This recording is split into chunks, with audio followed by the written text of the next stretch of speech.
தஞ்சையில நேற்றைய தினம் 3ஆம் தேதி இடம்பெற்ற திமுகவோட ஆர்ப்பாட்டத்துல தமிழக முதல்வர் ஜோசப் விஜய் மற்றும் நடிகை த்ரிஷா சம்பந்தமா சர்ச்சையை கிளப்புற வகையில பேசினார் அப்படின்னு சொல்லி தமிழக சட்டப்பேரவை எதிர்க்கட்சி தலைவர் உதயநிதி ஸ்டாலின் இன்று காலை கைது செய்யப்பட்டிருக்கிறாரு.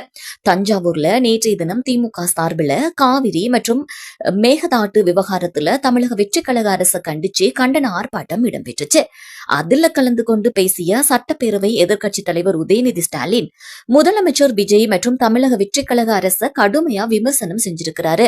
இந்த டைம்ல உதயநிதி ஸ்டாலின் முதல்வர் விஜய் மற்றும் நடிகை த்ரிஷா சம்பந்தமா சர்ச்சையை கிளப்புற வகையில பேசினார் அப்படின்னு சொல்லி தமிழக வெற்றிக் கழகத்தினுடைய அமைச்சர்கள் மற்றும் அரசியல் கட்சியினர் கண்டனம் தெரிவிச்சாங்க.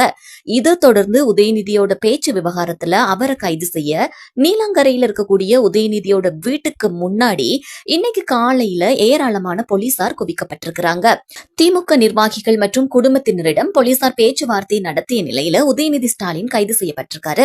கைது செய்யப்பட்டதுக்கு அப்புறமா செய்தியாளர்கள்ட்ட பேசிய உதயநிதி நேற்றைய தினம் இடம்பெற்ற ஆர்ப்பாட்டத்தில் காவிரி மற்றும் மேகதாது விவகாரத்துல விவசாயிகளை ஏமாற்றி வரக்கூடிய தமிழக வெற்றிக் கழக அரசையும் முதலமைச்சர் விஜயையும் கண்டிச்சு 22 நிமிடங்கள் பேசின. அரசு எப்படியெல்லாம் விவசாயிகளை ஏமாத்துது, தேர்தல் வாக்குறுதிகளை நிறைவேற்றல, மேகதாதுவை எதிர்த்து குரல் கொடுக்க திராணியற்ற தெம்பில்லாத பயந்தாங்கொள்ளி அரசா இருக்குது அப்படின்னு சொல்லி ஆர்ப்பாட்டத்துல நான் பேசினேன். இதெல்லாம் மறைக்க இப்போ இந்த பிரச்சனையை உருவாக்கி இருக்கிறாங்க.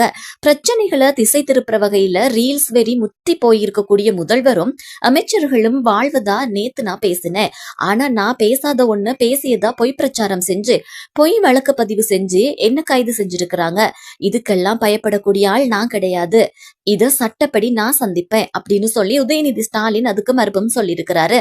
அவரை போலீசார் தஞ்சைக்கு அழைத்து சென்றிருக்கிறாங்க.